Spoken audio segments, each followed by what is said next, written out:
So I had every intention of making a video talking about the Pistons and the Cade Cunningham making the All-Star team finally, and then possible trades that the Pistons can make and how well they're doing. And then I wake up this morning to the first thing I saw on was a Facebook post that said, "Did the Lakers really just trade for Luka?" Which I thought was absolutely a ridiculous thing. There's no way. And then I saw another post, and then I went to ESPN and saw that, yes, in fact, the Lakers traded Anthony Davis for Luka Dončić.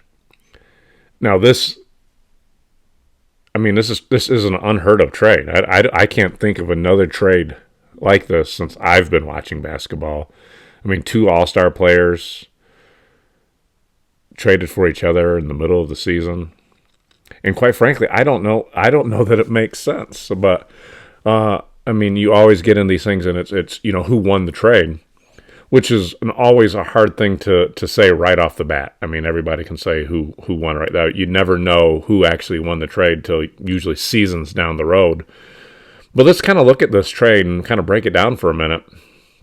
I mean, obviously, there's some other players that are involved in it, but those are absolutely the two marquee names that are mentioned. But let's look at this from a Dallas perspective. I just never would have fathomed that the Dallas Mavericks would have traded Luka Dončić, a superstar.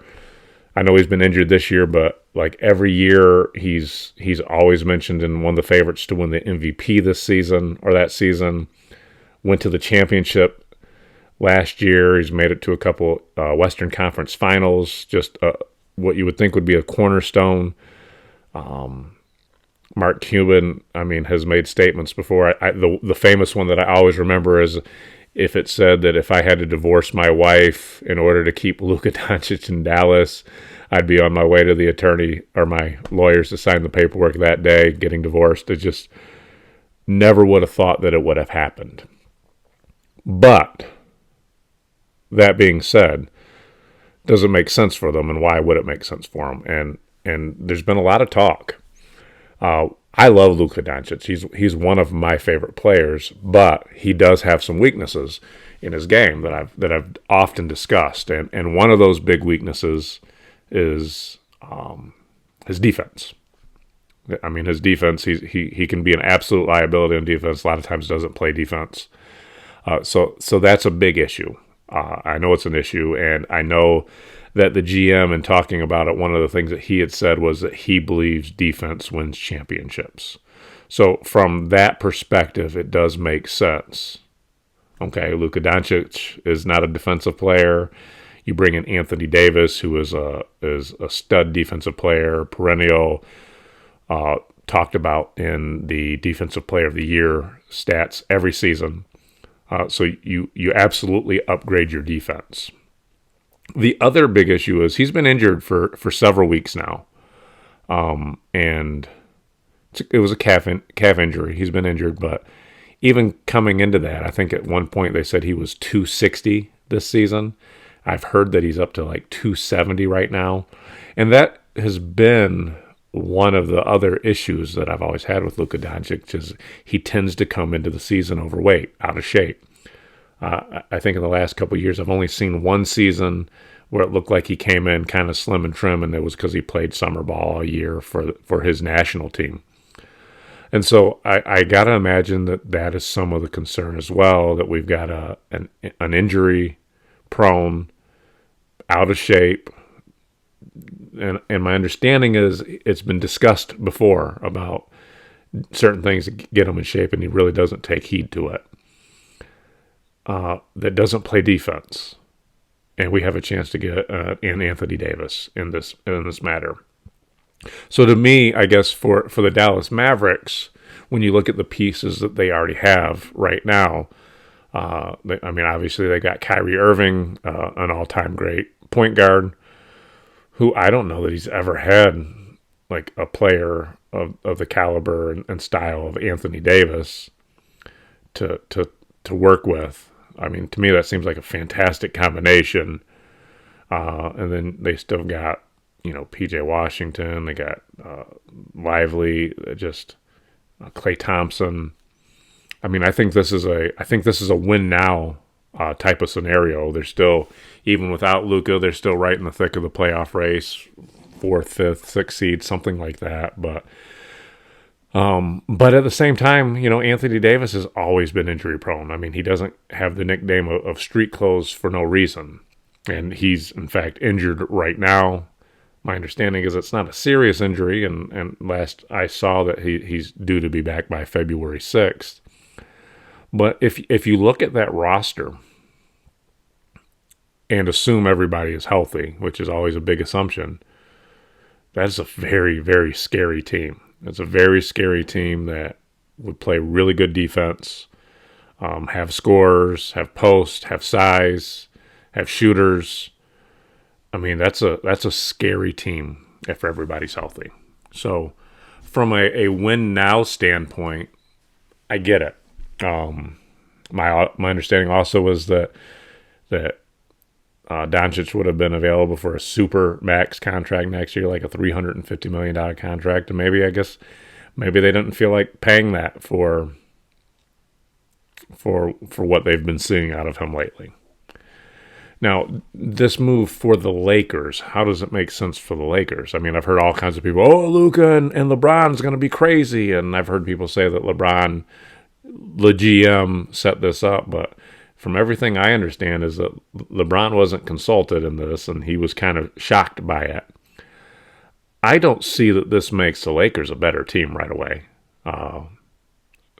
for a couple of reasons. One is they lose Anthony Davis, who to me is the best player on their team.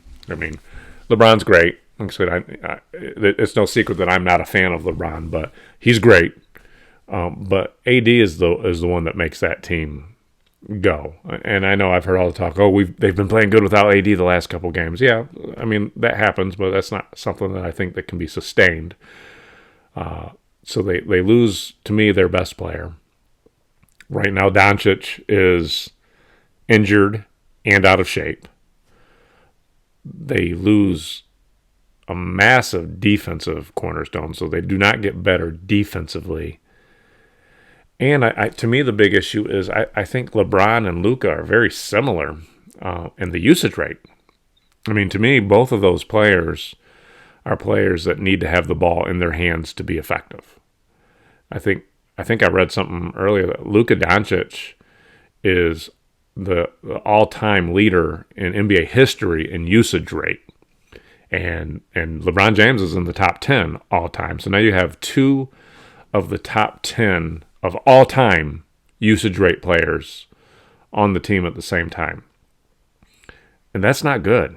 I mean, that's not good, because what that means is these are both players that need to have the ball in their hands to be effective. So one of them's going to have to lose out on it. And so I don't know. I don't think it makes sense for this season. Now, I've heard a lot of talks that, they got to pick out of it too. So they think they're going to use that. There's another trade coming and probably get some type of center in that. But I don't know. I guess we'll see as that goes. But to me, what this is saying to me is I think LeBron's on his way out. That's what I think. I think either he's going to get traded, or I think he's going to retire, or he's going to leave at the end of the season, because this doesn't make sense for him. And like I said, I don't think it's a win now situation for the Lakers. I think it's a build for the future for the Lakers. I mean, I think they realize that AD is 31 years old. He is injury prone. LeBron James is 40 years old. So as good as he still is, he's still towards the end of his career. And I think they looked at that opportunity as, look, we can get a 25-year-old superstar to be the face of the program and build for the future. So to me, it signals to me that the Lakers aren't trying to win this year and are looking at building for the future with a new face of the franchise and somebody they can build around in the future, not right now. And so that's interesting to me, because I also got to imagine that that's not the mindset that LeBron James is looking at towards the end of his career. I imagine he's wanting to win, and he's wanting to get more stats. Like I said, I always say he's a stat patter. I don't know how many more. I think he loses stats with Luka on there, because Luka has to have the ball in his hand. Luka's looking to get the 30 points, 10 rebounds, 10 assists. So like I said, to me it only makes sense for the Lakers if we're looking at the future, and it makes sense for the Dallas Mavericks if you're looking for right now. So who wins the trade? Like I said, that's something we can't decide right now. That's something we have to look at down the road. It's one of those. I mean, both teams can win the trade. If Dallas Mavericks go out and win a championship this year or next year, they win the trade, right?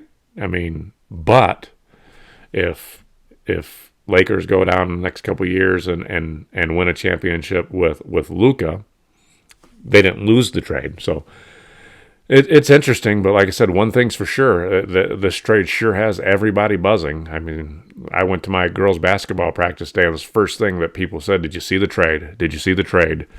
Heck yeah, I saw the trade, and it's wild. And I didn't think anything would get me off of being excited for my Pistons and Cade Cunningham and the trades that they can make, but man, this made me forget all about that for a second. But let's go into that, though. As we discussed earlier, so Cade Cunningham made his first All-Star appearance, and well-deserved. I do think there was a couple of players that did get snubbed that deserved to make the playoff roster, but Cade Cunningham definitely deserved to be on that playoff roster. Like I said, I mentioned it earlier. I think Cade Cunningham is actually starting to play to the level where he can start being talked into getting some MVP votes or being All-NBA. I think he's that good.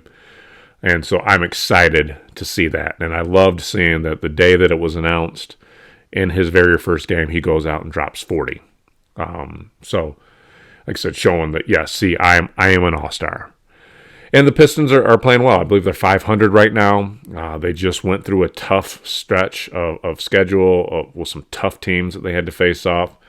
Their next 10 games, there's a lot of very winnable games. I think they get Chicago twice, Charlotte's in there, some other teams towards the bottom end of the league. So I think they have a chance to go on a little bit of run. But the big talk now, too, is there's all kinds of discussions as whether or not the Pistons are going to make any types of trade. Are they going to be buyers? Like, the Eastern Conference is somewhat weak right now, especially when you factor in that at 500, the Pistons are currently sitting as the 6th seed. I'm anxious to see what other kind of blockbuster trades are made this season, but like I said, there's some names that keep getting brought up for the Pistons, and one of the things that I just read yesterday was it looks, you never know if you can believe any of this stuff, but it said something that if Brandon Ingram wasn't able to come to some type of agreement with the Pelicans, that there was at least a trade on paper that the Pistons would accept to take on a Brandon Ingram. I like Brandon Ingram. I think he's a good player. There's been some talks about the Pelicans and their medical staff and why people are getting injured on that team and things like that. But Brandon Ingram is a very good player. It would be another scoring threat. Like I said, originally I didn't really want to see the Pistons make any moves, but once they lost Jaden Ivey for the season, that second scorer, I would like to see them get somebody. I just don't want to see them get rid of a bunch of people. Like I said, I like Malik Beasley. I'll be mad if Malik Beasley gets traded. And it sounds like Malik Beasley wants to be on the team. So I would be mad if they traded him. But, there's also talks of trading Isaiah Stewart. There's talks of trading Tim Hardaway Jr. There's talks of trading Tobias Harris. So like the Tobias Harris, the Malik Beasley, the Tim Hardaway Jr., those are players that have come this year and I think have made all the difference in the world for the Pistons this year. So I'd hate to see him lose any of them. And then Isaiah Stewart, like I said, Isaiah Stewart has done some frustrating things lately. I mean, he gets in trouble with the techs and the flagrant fouls, and he makes some boneheaded type mistakes based off attitude and temper. But that's also what I like about Isaiah Stewart. I mean, he brings that toughness, that grittiness. So he'd also be somebody that I'd hate to see leave. Especially too, I think he's rated as one of the best rim protectors in the league right now. So that's I guess that's the catch-22 with all this. Yes, I would love to see the Pistons get somebody who can take some of the load off of Cade Cunningham. Brandon Ingram's a very, very good player. It's just a matter of what we'd have to give up to get him. And so I guess that's what I'm more concerned about.